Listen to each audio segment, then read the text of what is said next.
Hi எல்லால் வணக்கம். நம்ம இன்றைக்கி என்ன விலாக் பார்க்க போகிறோம் அப்படின்னா, பிறையோட என்கேஜ்மெண்ட் விலாக் தான் பார்க்க போகிறோம். ஃபைனலி நான் இந்த விலாக் போடுறதுக்காக ரொம்ப நாள் வெயிட் பண்ணிகிட்டே இருந்தேன். இது எப்போ நடக்கும்னு. ஃபைனலாக வந்து இந்த விலாகை பார்த்து நீங்களும் கண்டிப்பாக என்ஜாய் பண்ணுவீங்கன்ற நம்பிக்கையோடு நம்ம இதோட ஸ்டார்ட் பண்ணலாம். நாங்கள் வந்து ஃப்ரைடே என்கேஜ்மெண்ட்க்கு தேர்ஸ்டே ஈவினிங்கே கவின் ஸ்கூல்லேருந்து வந்தோடனே கிளம்பிட்டோம். இவர் தான் கல்யாண மாப்பிள்ளை. நாங்கள் எல்லோரும் ஜாலியாக ஒரு ட்ரிப் கிளம்புற மாதிரி கிளம்பி போயாச்சு. நடுவில் நம்மளுக்கும் பசிக்கும் தானே, அதனால் சாப்பிடலாம் அப்படின்ட்டு சாப்பிட போனோம்.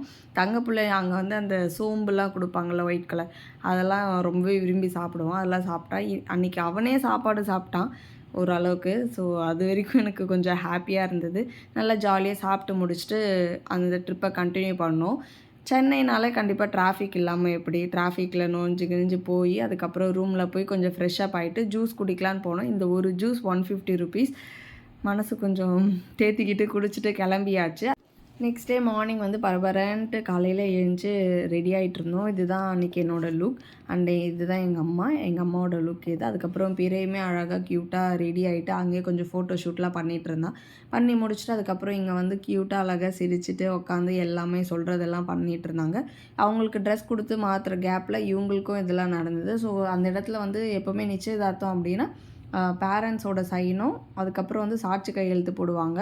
அந்த கல்யாண டேட், கல்யாண நேரம் அதெல்லாம் எழுதியிருப்பாங்க. அதுக்கப்புறம் அதை கன்ஃபார்ம் பண்ணுறதுக்காக 2 பேரோட பேரண்ட்ஸ் அதுக்கப்புறம் சாட்சி கையெழுத்தாக போடுவாங்க. சரி, நான் முதல்ல போய் என் தம்பிக்கு சாட்சி கையெழுத்து போகிறேன்டா அப்படின்ட்டு ஓடிட்டேன் நான். சரி, நம்மளுக்கு இருக்கிறது ஒரு தம்பி, ஒரு வாய்ப்பு தானே கிடைக்கும் அப்படின்ட்டு நான் போய் சைன் போடலாம் அப்படின்ட்டு போனோம். அதுக்கப்புறம் வந்து பையனுக்கு பொண்ணுக்கெலாம் ஜுவல்ஸ்லாம் கொடுப்பாங்க. எல்லா சாங்கியமும் முடிஞ்சதுக்கப்புறம் ஃபைனலாக வந்து இந்த அர்ச்சதெல்லாம் போட்டு எல்லோரும் ஆசீர்வாதம் பண்ணுவாங்க. ஸோ அதெல்லாம் வந்து ரொம்பவே ஹாப்பியாக இருந்தது. ஸோ பார்க்குறதுக்கே க்யூட்டாக அழகாக இருந்தான் பிறையும் சுஷ்மாவும்.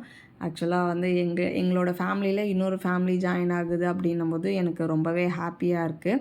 அப்புறம் பிறைக்கு என்கேஜ்மெண்ட் ரிங்கெல்லாம் வாங்கியிருந்தோம். ஸோ அதனால் அவர் வந்து அழகாக நீல் டவுன் பண்ணி அந்த ரிங் போடும்போது பார்க்குறதுக்கே ரொம்ப சந்தோஷமாக இருந்தது. அவன் என்னோடய கல்யாணத்துலேயுமே வந்து எனக்கு நீல் டவுன் பண்ணி ஃப்ளவர்ஸ் கொடுக்குற மாதிரிலாம் நாங்கள் ஃபோட்டோ எடுத்தோம். பட் அது ஒரு வேறு ஃபீலிங். இப்போது அவனுக்குன்னு ஒரு லைஃப் பார்ட்னர்கிட்ட அவன் அந்த மாதிரி ரொமான்டிக்காக க்யூட்டாக பண்ணும்போது அதை பார்க்குறதுக்கு இன்னுமே ஹாப்பியாக இருக்குது.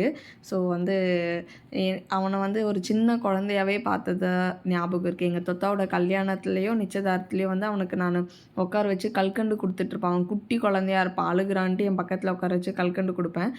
ஸோ அவனுக்கு இன்றைக்கி பாருங்கள், அவன் வந்து க்யூட்டாக ரொமான்ஸ் பண்ணுறான். அழகாக க்யூட்டாக சில விஷயம் பண்ணும்போது பார்க்கவே ரொம்ப ஹாப்பியாக இருக்குது. அவன் வளர்ந்துட்டான் அப்படின்னும்போது இன்னொன்றும் ரொம்ப ஹாப்பி. அப்புறம் இவரெல்லாம் அழகாக ஃபோட்டோ ஷூட்லாம் எடுத்துகிட்டு இருந்தார். அதுக்கப்புறம் இந்த கேப்பில் கவின் என்ன பண்ணாருன்னா, அவர் சரவணா ஸ்டோர்ஸ் போய் அவர் அந்த பக்கம் ஜாலியாக அவரோட என்ஜாய்மெண்ட் வேறு லெவலில் இருந்திருக்கு. எல்லா விளையாட்டையும் விளையாடிட்டு ஆம்புலன்ஸு, பபிள் கன் அது எல்லாமே வாங்கிட்டு இவர் ஜாலியாக வந்திருக்காரு. அப்பா அம்மாவே தேவைப்படலை. இவனும் ஒரு பக்கம் ஜாலியாக என்ஜாய் பண்ணால் நாங்களும் ஹாப்பியாக ஜாலியாக என்ஜாய் பண்ணோம். உங்களுக்கும் இந்த வீடியோ பிடிச்சிருக்கோன்னு நினைக்கிறேன். நீங்களும் பார்த்து ஜாலியாக என்ஜாய் பண்ணுங்கள். பாய்.